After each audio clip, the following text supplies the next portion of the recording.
on this call that we've titled Lobbying the New Congress. We'd love to, as Jim was saying, as people were coming in, we'd love for you to say in the chat where you're calling in from. It's cool to see people from all over the country. So please introduce yourself in the chat.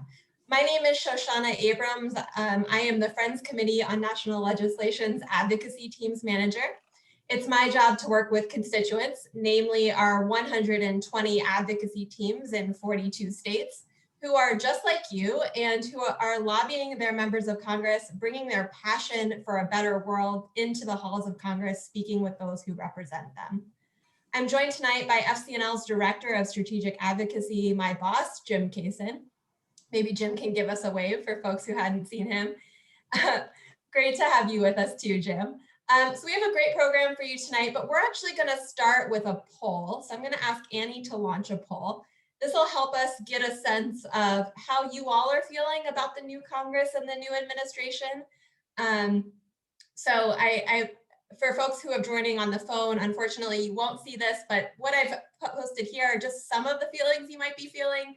Check all that apply. It's really good to see how you're feeling. And then the second question on the poll is, how have you been involved with FCNL in the past? Are you new to FCNL? Are you a longtime supporter? Have you lobbied your members of Congress at FCNL's event annual meeting or even spring lobby weekend?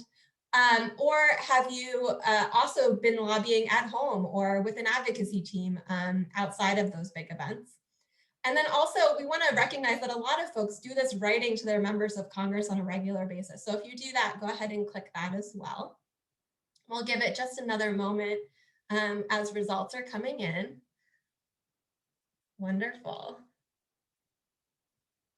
Right now, the biggest feelings are optimistic and cautious, and also a ready to push. So you've joined the right call. So that's wonderful. Also seeing in the chat that we have folks from Twin Cities and from Largo, Maryland, which is wonderful, and Richmond, Indiana. All right, we have 75% of folks voted. So let's go ahead and close the poll and we'll share the results. All right, so 66% of you feel optimistic, which is great. I also feel optimistic. Cautious and ready to push are the biggest as well. And we have a good mix of people who have done a lot of this work. All of you, a huge percentage of you also write to your members of Congress, which is wonderful. And a good mix of new people and longtime supporters. So thank you so much for doing that poll. It's really helpful to hear who we're speaking with tonight.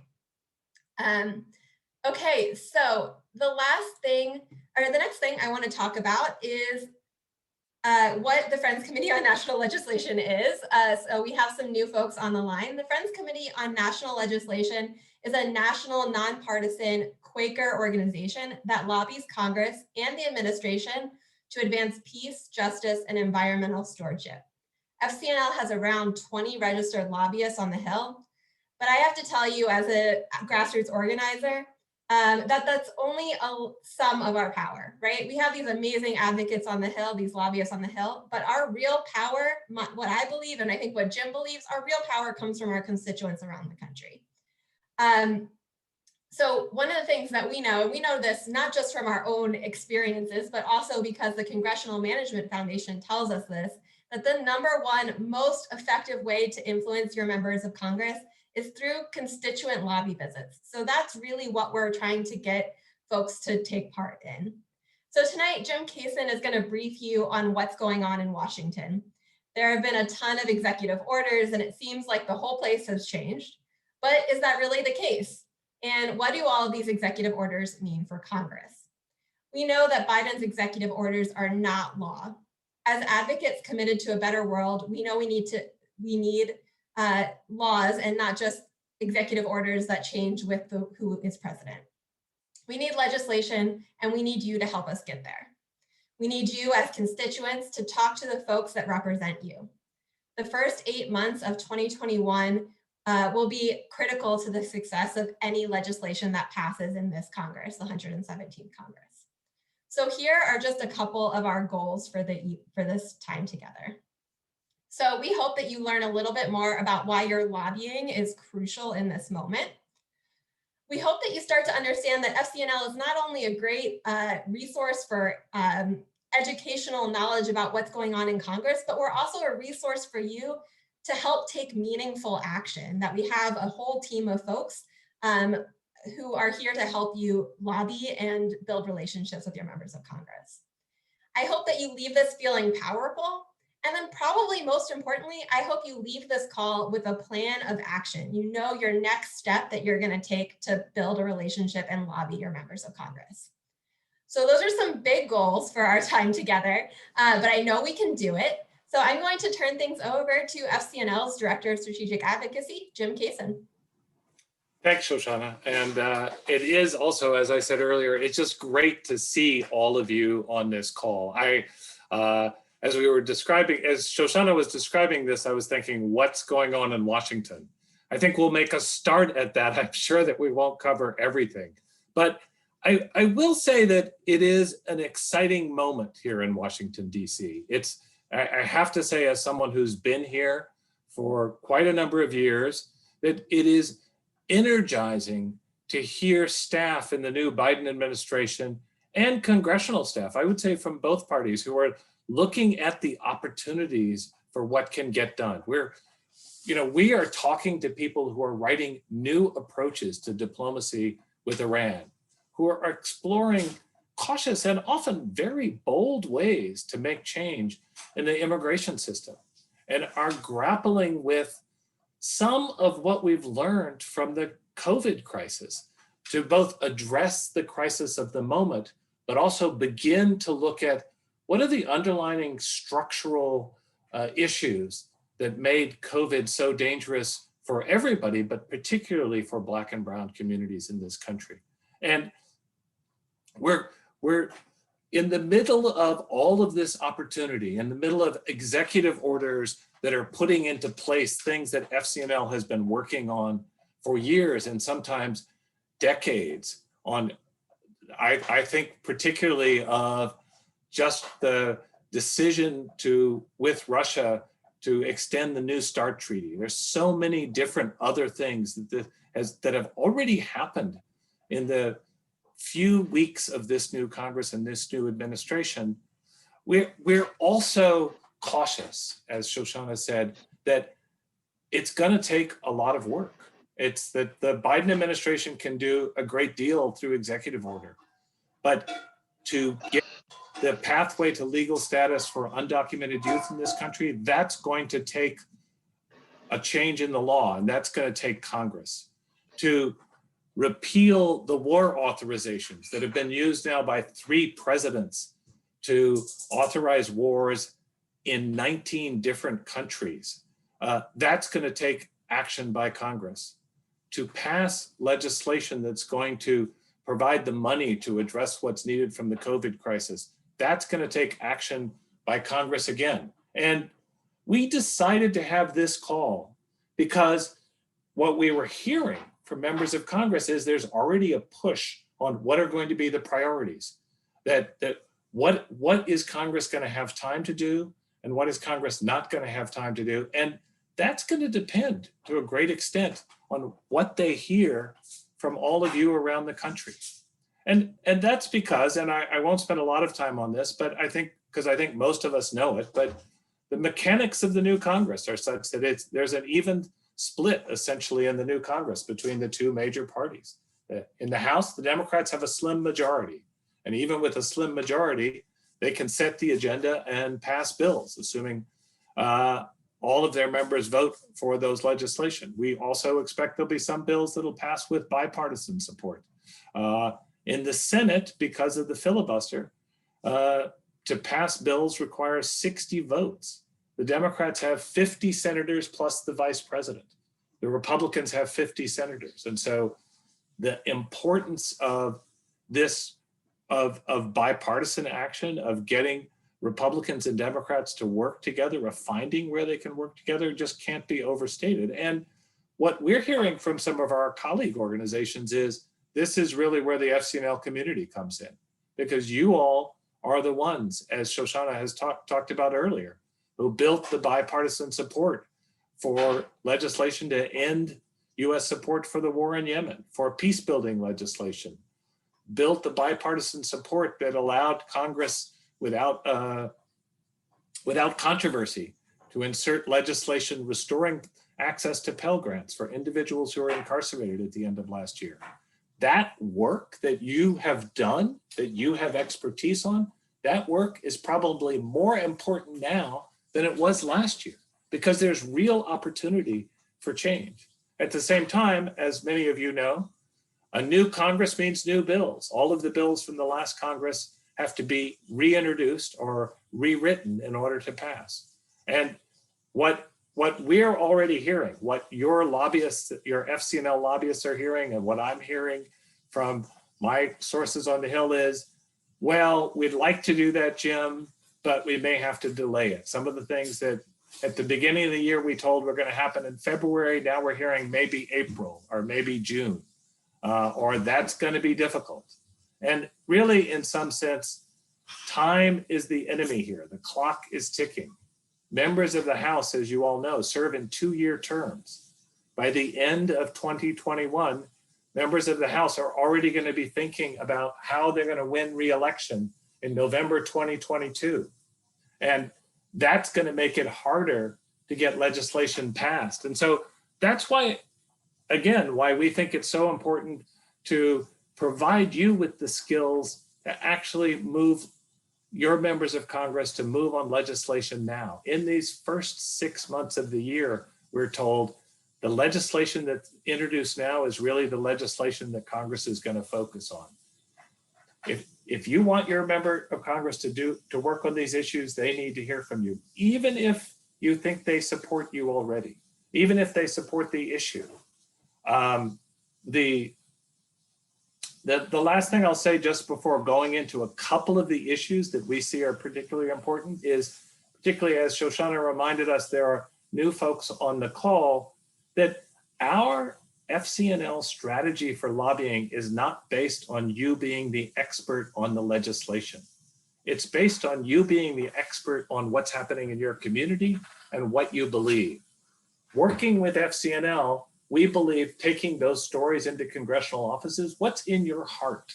What are your values is the way to move those offices. And frankly, that's what we hear from congressional offices as well, that they know the law. What they're interested in is what do their constituents believe?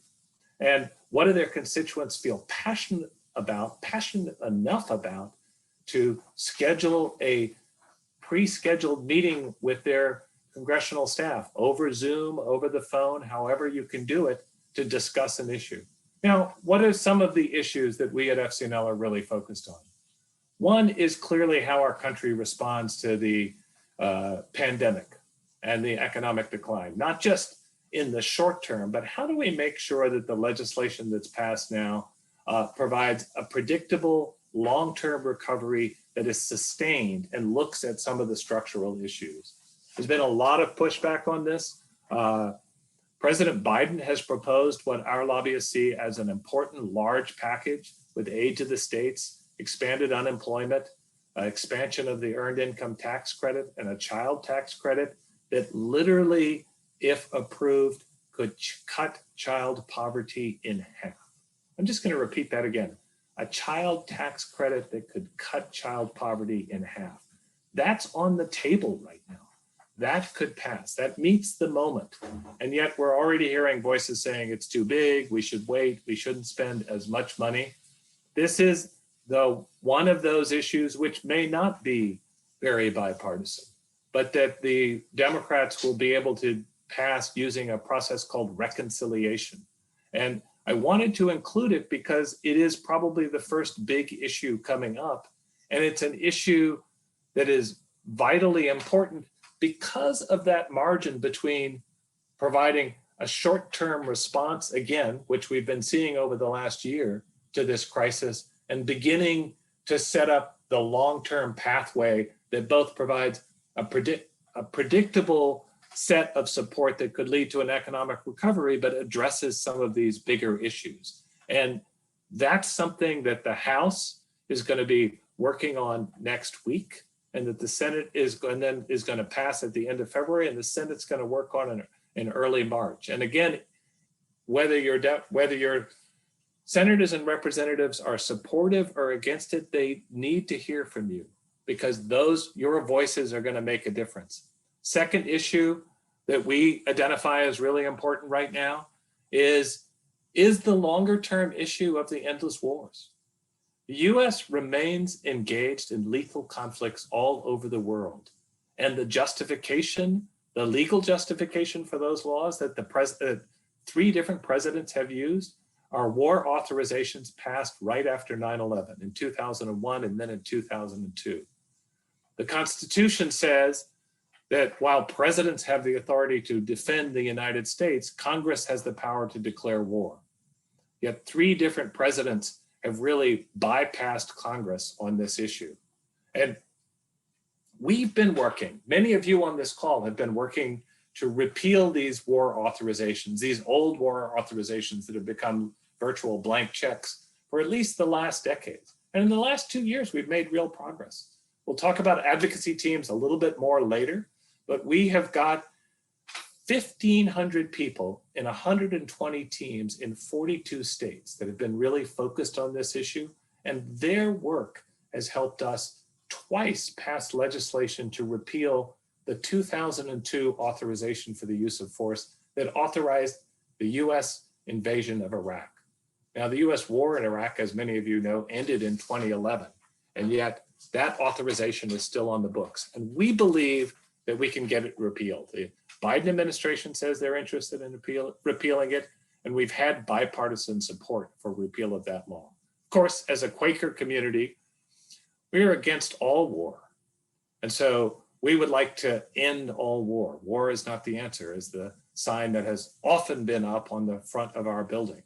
As a matter of public policy, we think the next step is to get Congress to repeal these war authorizations and at least insist that every time a president proposes that our country goes to war, Congress has to debate and vote on that action. And we see that we can do this. We see that there's support from the Biden administration, there's support in Congress, bipartisan support.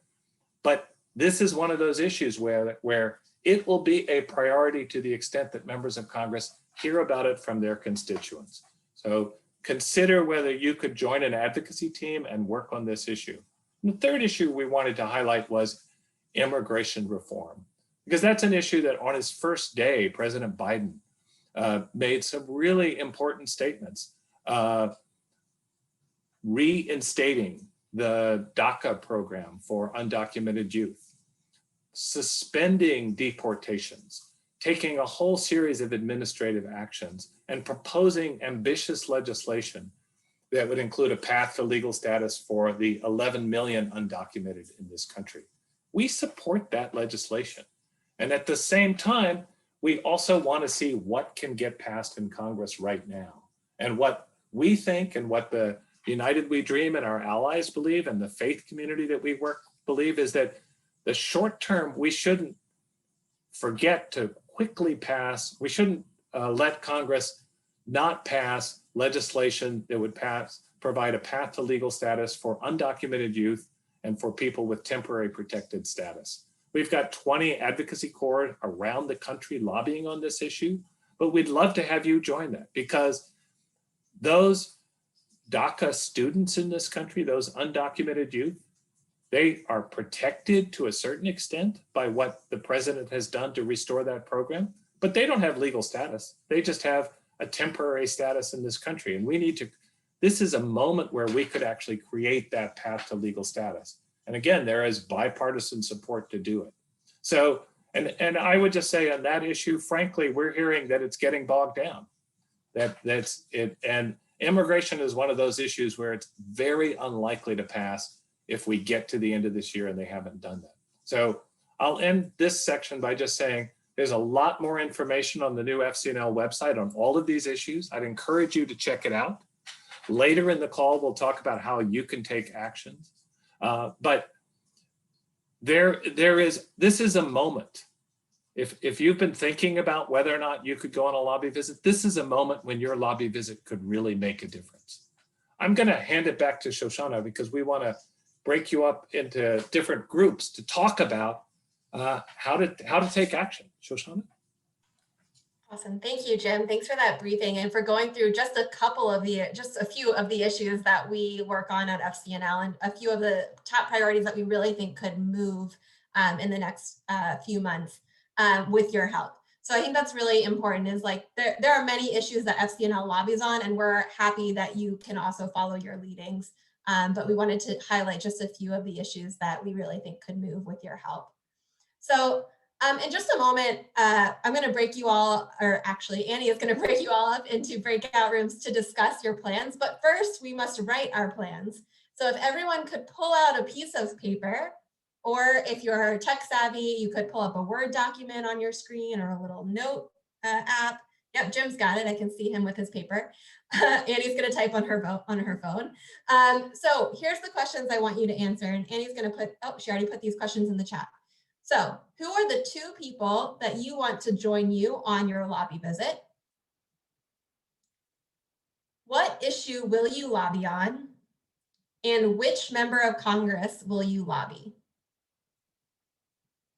So we often find that the hardest part is starting these things, right? You have to start somewhere with your plan to lobby. So if you have folks to lobby with, if you know what issue you're going to lobby on, and you know what office you're going to lobby, it's a pretty good start. So just take a moment. I'm going to be quiet. We're going to take maybe a minute and a half or so, and then we're going to put you into breakout rooms, and I'm going to tell you what your question is in the breakout rooms. So for a moment, we're just writing our answers to who are the 2 people who are going to join you on a lobby visit? What issue are you going to lobby on? And what members of Congress's office are you going to start with?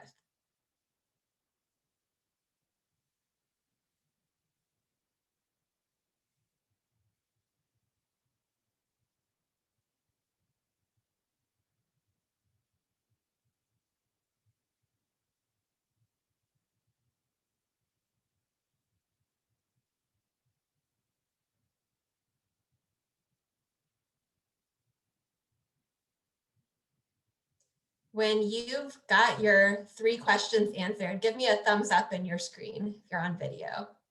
Yeah? All right, that's good. Thanks, Joe. Thanks, Betsy. Thanks, Paul. Thanks, Christian. Wink, do I see your finger up? Yep, great. Wonderful. A few more. Charisse, Deborah, Sandra, Marge, Janet. Woo, great. Eva, using the technology, the reaction button. Thank you. Joan. Okay. All right. So here's what we're going to do next. We are going to put you in breakout rooms. And Jan, I see do you have a question, or are you just saying that you've done it? Just saying that you've done it. Perfect. Okay, so in your breakout rooms, you are going to talk about the plan that you wrote down. That's easy. But then I want you to think about these 2 questions. What are your next steps now that you have this plan laid out? And what is the gap, right? What is the gap between this plan that you've written down on your piece of paper or on your phone and actually showing up for the lobby visit? What are your next steps? And then what are the things that you need to do? Where are the gaps between this piece of paper and actually going on a lobby visit? Is that clear? And get some head nods if you understand. Wonderful. So Annie, can you put those questions in the chat again so they're fresh? You may have already done that. Yeah, absolutely. Awesome. Thank you so much. And we are going to send you to breakout rooms for about 10 to 12 minutes and discuss this with your friends. We're trying to figure out how to take this piece of paper that you wrote and actually take it to action. So discuss your next steps, discuss what you need to know to be able to do your next lobby visit. All right, and we'll see you in 10 minutes. All right, I'm going to be opening the rooms now. And so you'll just get a pop-up saying to join the room. So please do that when you see that.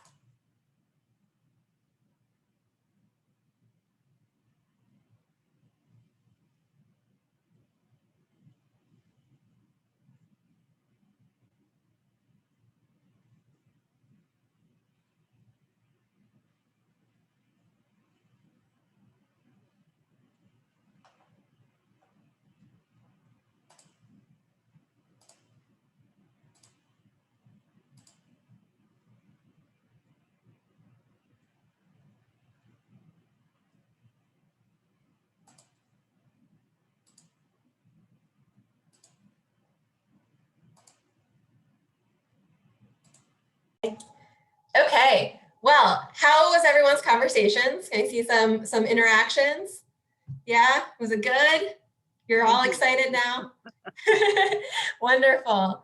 I'm glad you got to talk with one another. It's honestly one of my favorite parts about doing these calls and about working at FCNL is the community that we work in. So I'm really glad that you got to have that time to chat with one another. So in just a moment, we're kind of going to debrief some of the things that you all talked about. But before we do that, I'd love if you have a plan of like who you're going to lobby and what issue you're going to lobby on. Can you put that in the chat? So don't write the names of the people that you're going to lobby with, but what issue are you going to lobby on and what member of Congress are you planning on lobbying? So you're going to put into the chat what issue you're going to lobby on and what member of Congress you're going to lobby. Immigration reform, Jimmy Panetta on the child tax credits. That's great.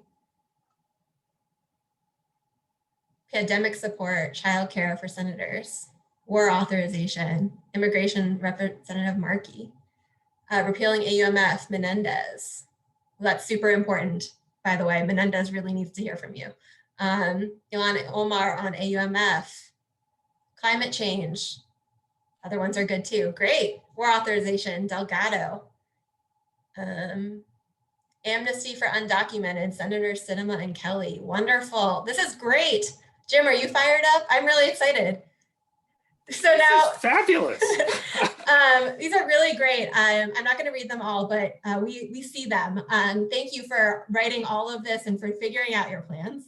So let's go to that second piece of this of like, what is the roadblock? So you have this plan, you know who you're going to lobby with, you know what you're going to lobby on, and you know what member of Congress you're going to lobby or which member of Congress you're going to lobby. How do you get from that plan to actually doing it? So let's hear from some of you about what are some of the roadblocks that might be in your way and kind of what you talked about in your groups. So if you'd like to share, use the raise hand function on Zoom. So you go to do that, you click on participants and then I think raise hand. Is that right, Annie?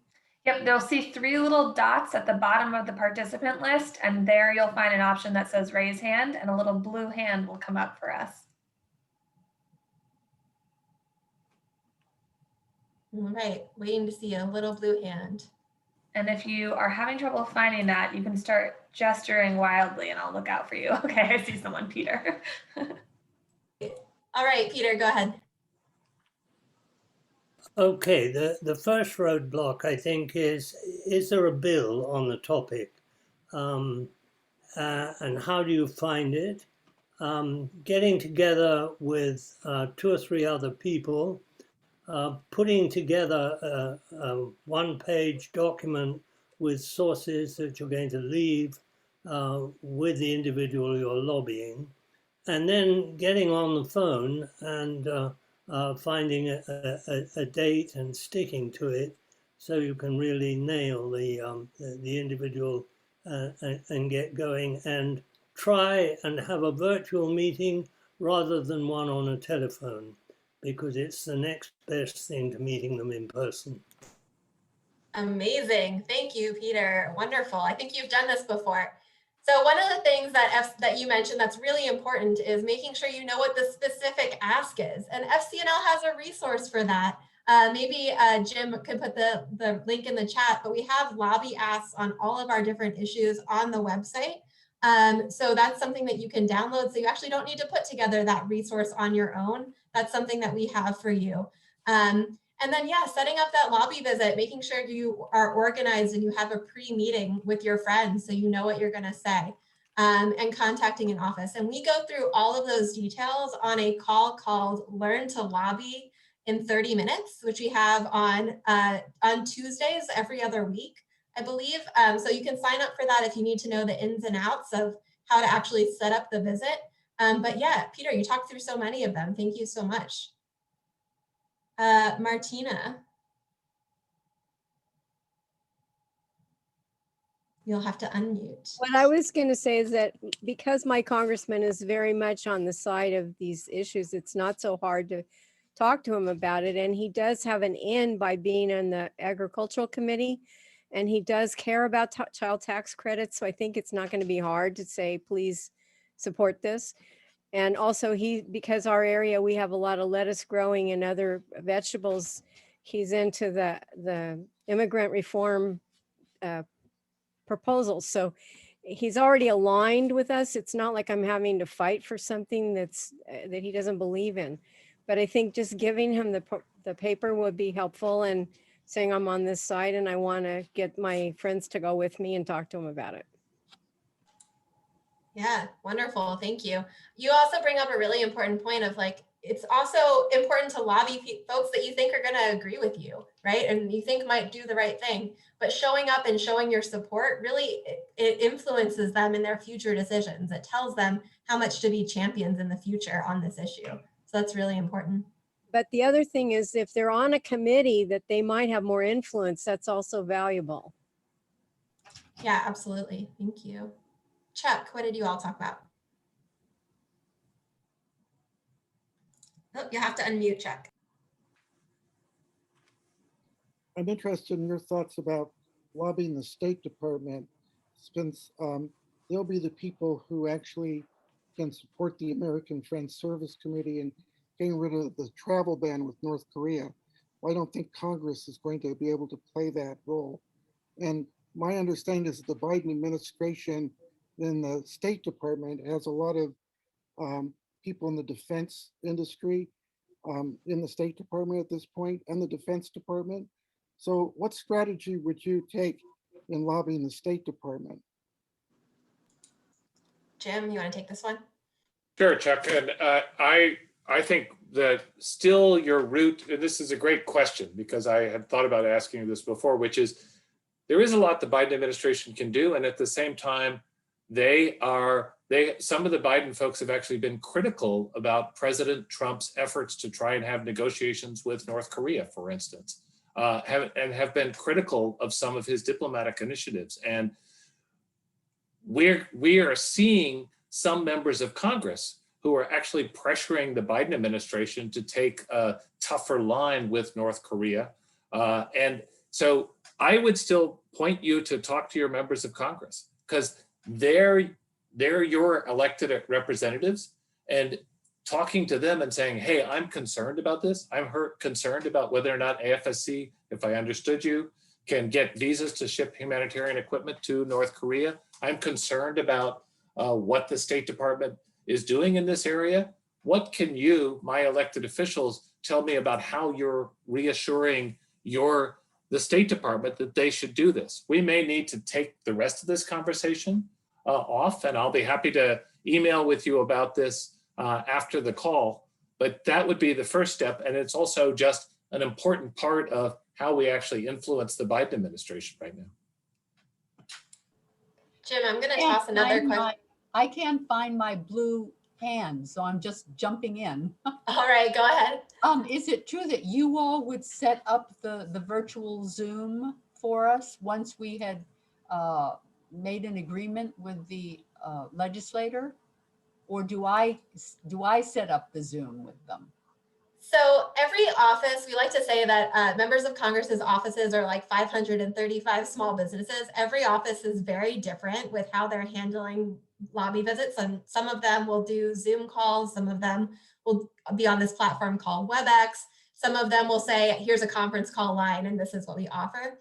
Most offices are now have what they prefer to the service that they have, that they prefer to meet with folks on, and they'll give you that.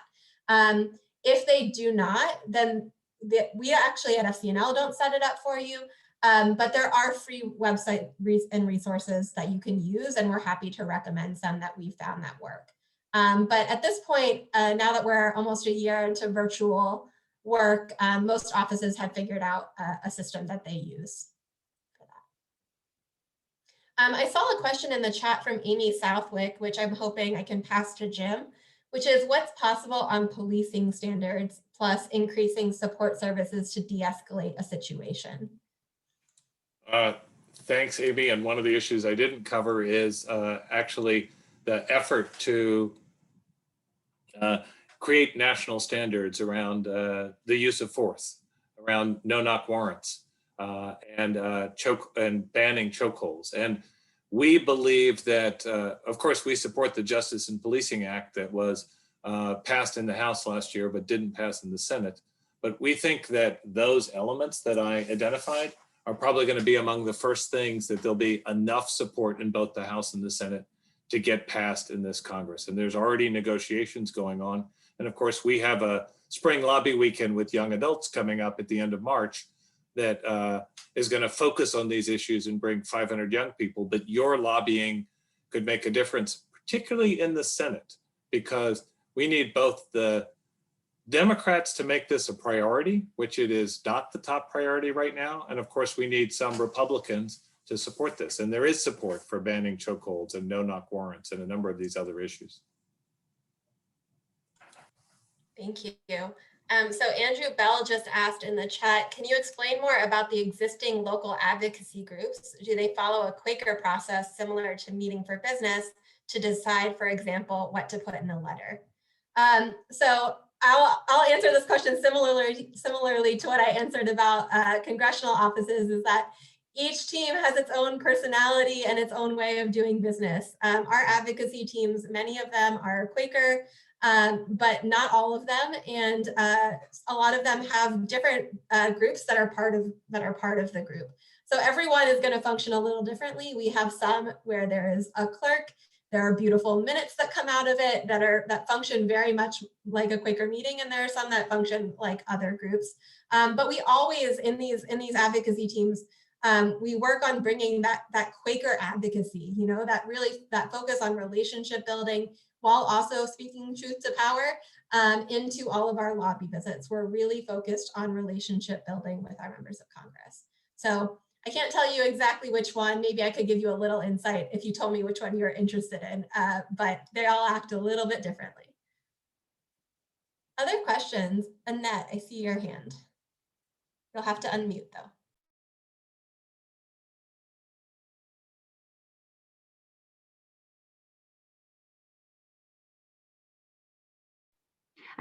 Finally, sorry about that. I don't really think that I need to talk to a senator. I tried calling my senator and his or representative, and his aide managed to deep six my call, I think.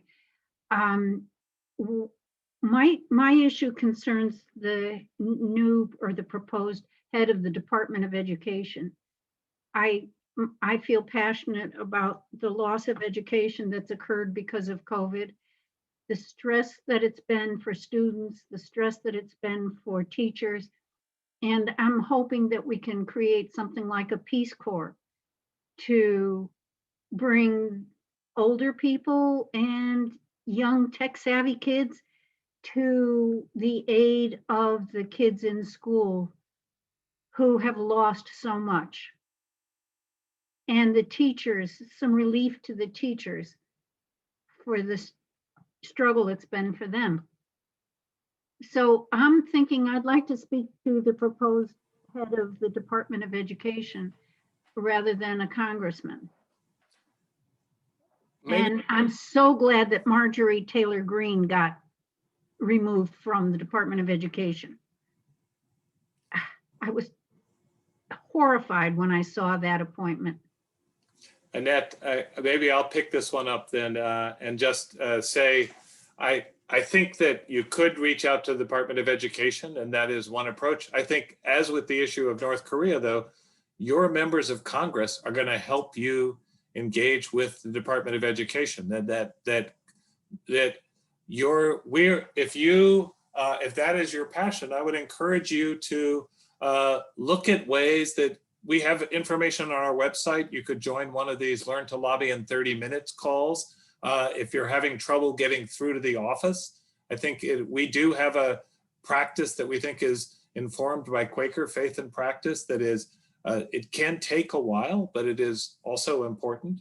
And the other thing I would just flag for you is this COVID bill, the COVID assistance bill that is coming up in the House that I mentioned, specifically has resources for teachers looking at, so you might start with that. You might actually start by engaging your elected officials, ask them what are the resources in the COVID bill, and see what the response is and start the conversation like that. I also think that there's a lot of bipartisan support on education. You can have really good conversations kind of no matter who your member of Congress is on education and with that basis. And so I think that's a really good place to start. And I think sharing your passions is really important. We have time for maybe one or two more. Some of the roadblocks we talked about, like in preparation for this call, were things like, what do I do when an office doesn't get back to me? I don't know if some of you have experienced that. Or I don't understand how a virtual lobby visit works. So are there any other questions that you all talked about? Or we could answer some of those if you are interested. I have a question again. Sure, go ahead. Yes, we have all of these wonderful ideas, you know, correcting the immigration, taking care of the children that are coming into the country, taking care of the kids that are in poverty, and so many other wonderful things. I know that my representative is going to say, where's the money going to come from? You know, we're already overspent. We already got a deficit. So how does one answer that?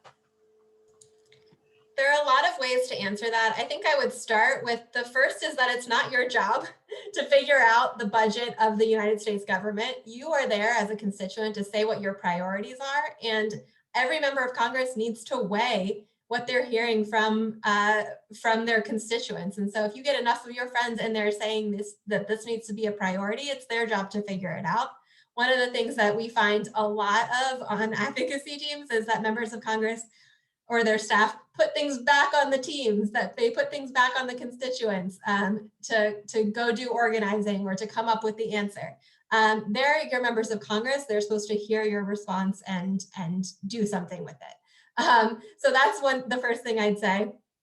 The other thing I'd say, I mean, because I work with the advocacy teams that are working on ending endless war, is exactly what Martina put in the chat of the Pentagon budget. The amount of money that we spend on the military and the military industrial complex is really astronomical. The Cost of War initiative from Brown University has put out really amazing reports about the amount of money that's there.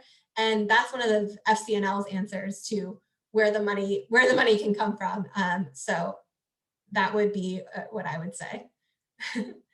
But first, don't get trapped in having to have all the answers as a constituent. That's not your place necessarily. There's another issue that can be raised, and that is if you don't spend the money, how much will it cost later? And there are a lot of issues where the final cost of not doing it is so much greater than the cost of doing it right now.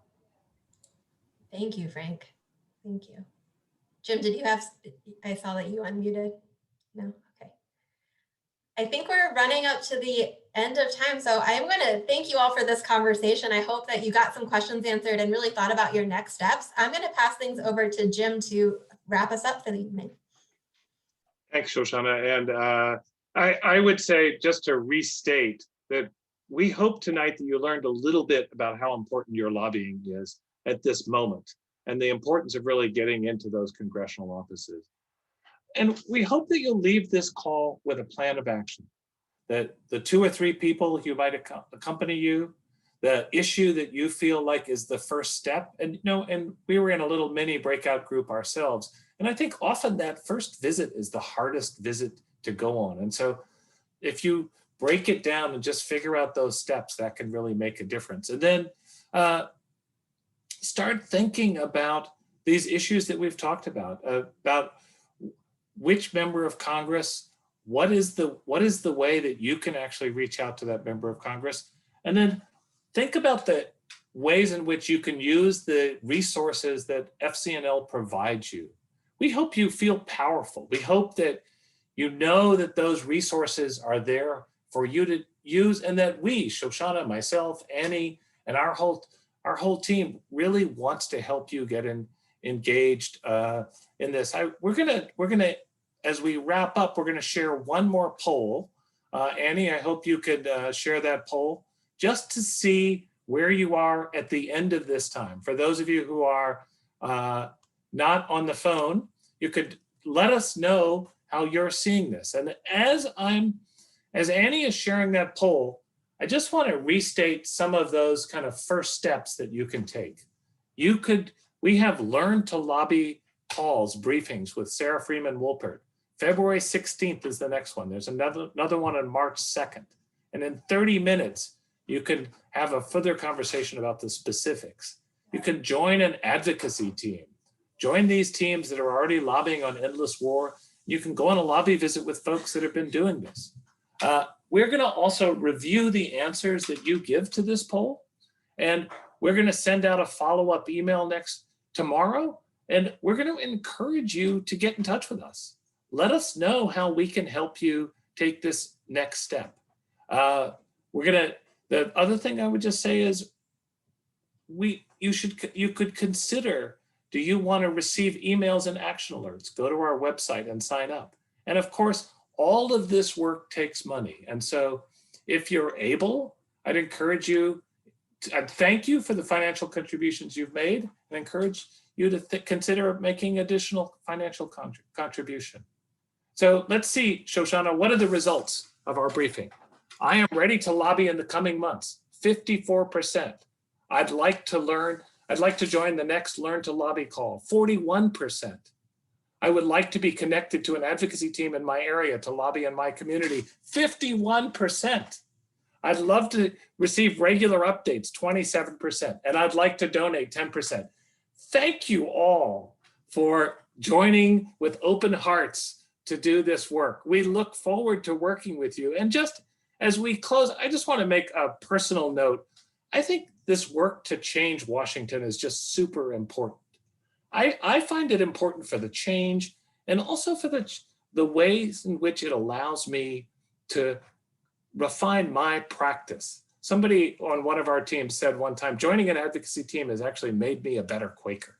It's made me work better in the world. And I think that is just so important. And so I invite you into this work. I invite you to join us. And as we close out, I'm going to ask Shoshana to really close us out. And after I just say thank you, Shoshana. Yeah, I'm just really excited about this. I had a conversation with someone who hasn't lobbied before, but who is excited to. Like, this is a really exciting moment for us. We're always looking to help folks make the leap, right? You all have the passion. All people who love FCNL have the passion. We want you to take that leap from passion to action. So just know that FCNL is really here to support you through that process. As you do your first lobby visit, as you find friends, as you find the issue you want to lobby on, FCNL is here to help you. So we're really excited for this, and I've really enjoyed this call with all of you tonight. I think we're going to end the way we end on advocacy team calls, because we're a community, because we're doing this all together. I'm going to invite all of you to unmute and say a hearty good night to your fellow advocates and peace lovers. So feel free, unmute, and good night, everyone. Thank you. Good night. Good night. Nice to see you. Good night. Night. Joe. Good night. Blessings on your work. Good night, everybody. Good to see Have a good everyone. one. Good night. Good night.